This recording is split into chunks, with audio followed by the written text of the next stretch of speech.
امام کرتے ہیں ہمیں عبد الرحمن بن مبارک نے حدیث بیان کی، انہوں نے کہا ہمیں حزم نے حدیث بیان کی، انہوں نے کہا میں نے حسن سے سنا، وہ کہتے ہیں کہ ہمیں حضرت انس بن مالک رضی اللہ عنہ نے حدیث بیان کی۔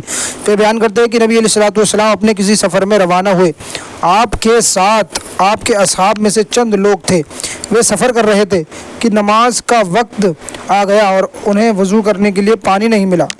سبحان اللہ۔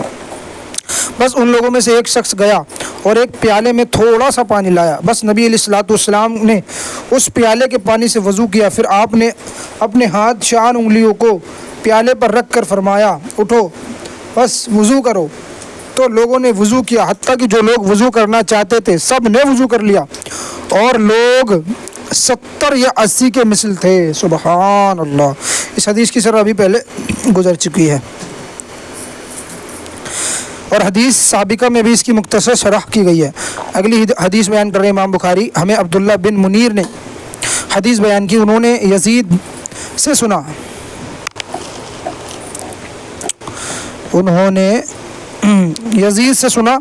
نے کہا ہمیں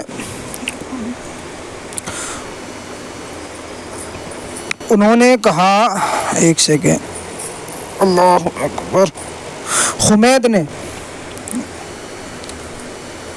خبر دی از حضرت انس رضی اللہ تعالی عنہ، وہ بیان کرتے ہیں کہ نماز کا وقت آ گیا، سو جس کا گھر مسجد کے قریب تھا وہ وضو کرنے گئے اور کچھ لوگ باقی بچ گئے، بس نبی علیہ الصلوۃ والسلام کے پاس پتھر کا ایک برتن لایا گیا جس میں پانی تھا، وہ برتن اس سے چھوٹا تھا کہ اس میں آپ کی ہتھیلی پھیل جاتی، تو آپ نے اپنی انگلیوں کو آپس میں ملایا، پھر ان کو اس برتن میں رکھا، بس تمام لوگوں نے وضو کر لیا۔ راوی نے کہا میں نے حضرت انس رضی اللہ تعالی عنہ سے پوچھا آپ لوگ کل کتنے تھے؟ انہوں نے بتایا 80۔ اللہ اکبر۔ اس حدیث کی بھی شرح پہلے گزر چکی ہے۔ اگلی حدیث ہے، امام بخاری روایت کرتے ہیں ہمیں موسیٰ بن اسماعیل نے حدیث بیان کی، انہوں نے کہا ہمیں عبدالعزیز بن مسلم نے حدیث بیان کی، انہوں نے کہا ہمیں حسین نے حدیث بیان کی، اور سالم بن ابی الجعد از حضرت جابر بن عبداللہ رضی اللہ تعالیٰ عنہ بیان کرتے ہیں کہ صلح حدیبیہ کے دن قوم پیاسی تھی اور نبی علیہ الصلوۃ والسلام کے سامنے چمڑے کا ایک چھوٹا سا ڈول تھا، آپ نے اس سے وضو کیا، بس لوگ اس میں سے پانی کے لیے چپٹ پڑے، آپ نے پوچھا تمہیں کیا ہوا ہے؟ انہوں نے بتایا ہمارے پاس وضو کرنے کے لیے اور پانی پینے کے لیے پانی نہیں ہے، سو اس ڈول کے جو آپ کے سامنے ہے۔ پھر نبی علیہ الصلوۃ والسلام نے اس ڈول میں اپنا ہاتھ رکھا تو آپ کی انگلیوں سے جوش کے ساتھ اس طرح پانی نکلنے لگا جس طرح چشموں سے پانی نکلتا ہے۔ سبحان اللہ۔ سو ہم نے پانی پیا بھی اور وضو بھی کیا۔ راوی نے کہا میں نے پوچھا آپ لوگ کل کتنے تھے؟ انہوں نے کہا اگر ہم 1,00,000 بھی ہوتے تو ہمیں پانی کافی ہو جاتا، لیکن ہم 1500 افراد تھے۔ سبحان اللہ۔ یہ ہے حضور علیہ الصلوۃ والسلام کا معجزہ۔ سبحان اللہ۔ اس حدیث میں بھی یہ ثبوت ہے کہ آپ نے پانی وہاں سے جاری کیا جہاں عادتاً پانی نہیں ہوتا۔ سب سے افضل پانی آپ کا لعاب دہن ہے، پھر وہ پانی ہے جو آپ کی انگلیوں سے جاری ہوا، پھر جنت کے دریاؤں کا پانی ہے، پھر آب زمزم ہے۔ سبحان اللہ۔ کیا فرما رہے ہیں کہ سب سے اچھا پانی وہ ہے جو آپ کے لعاب دہن سے نکلا، اور اس کے بعد جو پانی ہے وہ آپ کی انگلیوں سے نکلا، پھر وہ ہے جو جنت کے دریاؤں سے نکلا، اور آخر میں آب زمزم ہے۔ سبحان اللہ۔ اگلی حدیث امام بخاری روایت کرتے ہیں ہمیں مالک بن اسماعیل نے حدیث بیان کی، انہوں نے کہا ہمیں اسرائیل نے حدیث بیان کی۔ سبحان اللہ۔ از ابی اسحاق از حضرت البراء رضی اللہ تعالیٰ عنہ نے بیان کیا ہے کہ ہم صلح حدیبیہ کے دن 1400 افراد تھے، اور حدیبیہ ایک کنواں ہے، ہم نے اس سے تمام پانی نکال لیا، حتیٰ کہ ہم نے اس میں ایک قطرہ بھی نہیں چھوڑا۔ پھر نبی علیہ الصلوۃ والسلام کنویں کے منڈیر پر بیٹھ گئے، آپ نے پانی مانگ کر کلی کی، پھر اس کنویں میں کلی کر دی، پھر ہم تھوڑی دیر ٹھہرے، پھر ہم نے اس کنویں سے پانی پیا حتیٰ کہ ہم سیراب ہو گئے اور ہمارے اونٹ بھی سیراب ہو گئے یا پانی پی کر لوٹ گئے۔ سبحان اللہ۔ اس حدیث کی روایت میں امام بخاری منفرد ہیں، یہ حدیث کسی اور نے بیان نہیں کی، یہ امام بخاری نے بیان کی ہے۔ حدیبیہ میں صحابہ کی تعداد کے متعلق تعرض کا جواب۔ اب کسی صحابہ نے کہا کہ 300 سے 400 تھے، کسی نے کہا 1500 سے، کسی نے 80 کہا، تو اس کے بارے میں بتا رہے ہیں کہ یہ تعرض کیوں ہوا ہے۔ علامہ بدر الدین عینی حنفی فرماتے ہیں سبحان اللہ، دیکھیں حنفیوں کا کمال۔ اس حدیث میں یہ ذکر ہے کہ حدیبیہ میں جو 1400 صحابہ تھے، اور اس سے پہلے حضرت جابر رضی اللہ تعالیٰ عنہ کی روایت میں گزرا ہے کہ حدیبیہ میں 1500 صحابہ تھے۔ تحقیق یہ ہے کہ حدیبیہ میں 1400 صحابہ ہی شریک تھے، اور جس روایت میں 1500 صحابہ کا ذکر ہے وہ راوی کا وہم ہے، کیونکہ اکثر روایت میں 1400 صحابہ کا ہی ذکر ہے۔ معتد محدثین کی یہ تصریح کی انگلیوں سے پانی کا جاری ہونا آپ کا قطعی معجزہ ہے، اور یہ آپ کی خصوصیت ہے۔ علامہ الفضیل فاطمی شیبی فرماتے ہیں حدیبیہ میں نبی علیہ الصلوۃ والسلام کے 2 بار معجزہ ظاہر ہوئے۔ ایک بار آپ نے چمڑے کے ڈول میں ہاتھ رکھا تو آپ کی انگلیوں سے پانی جاری ہو گیا، جیسا کہ صحیح بخاری 3574 میں ہے، اور دوسری بار آپ اس کنویں کے منڈیر پر بیٹھ گئے جس میں پانی کا ایک قطرہ بھی نہ تھا۔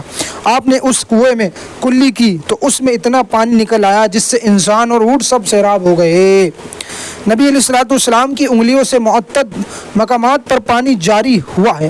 امام بخاری نے یہاں صرف ان احادیث کا ذکر کیا ہے جو ان کی شرط کے مطابق ہے، ورنہ حافظ ابن عبد البر نے تمہید میں اور حافظ ابن حجر نے فتح الباری میں اس سے زیادہ واقعات لکھے ہیں۔ سبحان اللہ۔ علامہ قرطبی مالکی 606 ہجری نے لکھا ہے کہ آپ کی انگلیوں سے معتد بار پانی جاری ہوا، اور آپ یہ کثرت سندوں سے مروی ہے، اور اس کے مجموعوں سے علمی قطعی مستفاد ہوتا ہے، اور یہ تواتر معنوی کے قائم مقام ہے۔ قاضی ایاز نے الشفا میں لکھا ہے کہ اس کو جم غفیرہ اور عدد کثیر نے روایت کیا ہے، جم غفیر اور عدد کثیر نے بیان کیا ہے، اور کسی صحابی سے اس کا انکار منقول نہیں ہے، اور یہ معجزہ نبی علیہ الصلوۃ والسلام کے معجزے قطعیہ بالکل واضح کے ساتھ ملحق ہے۔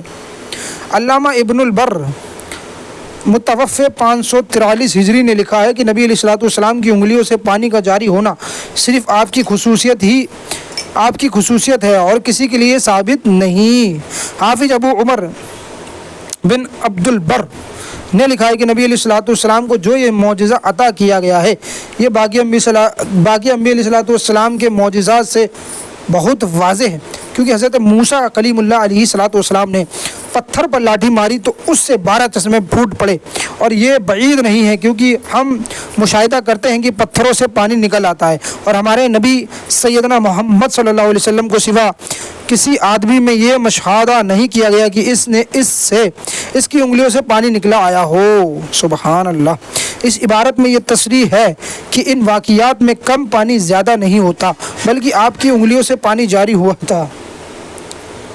قاضی ایاز مالکی اور حافظ ابن حجر شافعی کے بھی یہی تحقیق ہے۔ سبحان اللہ۔ اگلی حدیث امام بخاری روایت کرتے ہیں، ہمیں عبداللہ بن یوسف نے حدیث بیان کی، انہوں نے کہا ہمیں امام مالک نے خبر دی از اسحاق بن عبداللہ بن ابی طلحہ، انہوں نے حضرت انس بن مالک سے سنا، وہ بیان کرتے ہیں کہ حضرت ابو طلحہ نے حضرت ام سلیم سے کہا میں نے رسول اللہ علیہ الصلوۃ والسلام کی آواز سنی، اس میں کمزوری تھی، میں نے اس میں بھوک کو محسوس کیا، کہا بس تمہارے پاس کھانے کی کوئی چیز ہے؟ انہوں نے کہا ہاں، بس انہوں نے جو کی اللہ اکبر 2 جہاں کی نعمتیں ہیں ان کے خالی ہاتھوں میں، سبحان اللہ، کوئی چیز ہے؟ انہوں نے کہا ہاں، بس انہوں نے جو کی چند روٹیاں نکال لی، پھر اپنا دوپٹہ نکالا، پھر اس میں کچھ روٹیوں کو ایک دوسرے کے ساتھ لپیٹ دیا اور اس دوپٹے کے دوسرے حصے کو میرے ہاتھ کے نیچے دبا دیا اور اس کو نہیں موڑا، پھر مجھے رسول اللہ علیہ الصلوۃ والسلام کے پاس بھیج دیا، میں اس کو لے گیا، بس میں نے رسول اللہ علیہ الصلوۃ والسلام کو مسجد میں دیکھا، آپ کے ساتھ اور لوگ بھی تھے، میں ان کے پاس کھڑا ہو گیا، بس مجھے رسول اللہ علیہ الصلوۃ والسلام نے فرمایا تمہیں ابو طلحہ نے بھیجا ہے؟ میں نے کہا جی ہاں۔ آپ نے فرمایا صلی اللہ علیہ وسلم کھانے کے ساتھ؟ میں نے کہا جی ہاں۔ بس رسول اللہ علیہ الصلوۃ والسلام نے ان لوگوں سے فرمایا جو آپ کے ساتھ تھے اٹھو، پھر آپ چل پڑے اور میں ان کے سامنے سے چل پڑا حتیٰ کہ میں حضرت ابو طلحہ کے پاس پہنچا اور میں نے ان کو خبر دی، بس اب حضرت ابو طلحہ نے کہا اے ام سلیم رضی اللہ تعالی عنہا، رسول اللہ صلی اللہ علیہ وسلم بھی لوگوں کو لے کر آ رہے ہیں اور ہمارے پاس اتنا کھانا نہیں ہے جو انہیں کھلا دے۔ حضرت ام سلیم نے کہا اللہ اور اس کا رسول زیادہ جاننے والا ہے۔ بس حضرت ابو طلحہ چل پڑی حتیٰ کہ رسول اللہ صلی اللہ علیہ وسلم سے ملاقات کی. بس حضرت ابو طلحہ آئے اور رسول اللہ علیہ الصلوۃ والسلام ان کے ساتھ تھے. پھر رسول اللہ صلی اللہ علیہ وسلم نے فرمایا اے ام سلیم ادھر آؤ, تمہارے پاس کیا ہے؟ تو وہ ان روٹیوں کو لے کر آئیں. تو رسول اللہ علیہ الصلوۃ والسلام نے ان روٹیوں کو چورا کرنے کا حکم دیا اور حضرت ام سلیم نے گھی کی کپی کو نچوڑا تو وہ سالن بن گیا. پھر رسول اللہ صلی اللہ علیہ وسلم نے جو اللہ نے چاہا اس پر پڑھا. سبحان اللہ, دیکھیں فاتحہ کا ثبوت ہے. پھر آپ نے فرمایا 10 آدمیوں کو آنے کی اجازت دو. سو انہوں نے اجازت دی. بس انہوں نے کھایا سو وہ سیر ہو گئے, پھر وہ نکل گئے. پھر آپ نے فرمایا 10 اور آدمیوں کو اجازت دو. سو انہوں نے کھایا حتیٰ کہ وہ سیر ہو گئے, پھر چلے گئے. پھر آپ نے فرمایا 10 مزید آدمیوں کو اجازت دو. انہوں نے اجازت دی. بس انہوں نے کھایا حتیٰ کہ وہ سیر ہو گئے, پھر وہ نکل گئے. پھر آپ نے فرمایا 10 آدمیوں کو اجازت دو. بس تمام لوگوں نے کھانا کھایا حتیٰ کہ وہ سیر ہو گئے, اور وہ لوگ 70 یا 80 مرد تھے. سبحان اللہ. دیکھ رہے ہیں حضور کی دعاؤں کی برکت کیا ہوئی کہ جہاں اس کھانے سے 2 لوگ بھی نہیں کھا سکتے تھے, یہاں پر 70-80 لوگ کھا گئے. سبحان اللہ. اب انشاءاللہ تعالی اس حدیث کی شرح اگلی ویڈیو میں پڑھیں گے انشاءاللہ. تب تک کے لیے اینڈ کرتے ہیں. السلام علیکم ورحمۃ اللہ وبرکاتہ.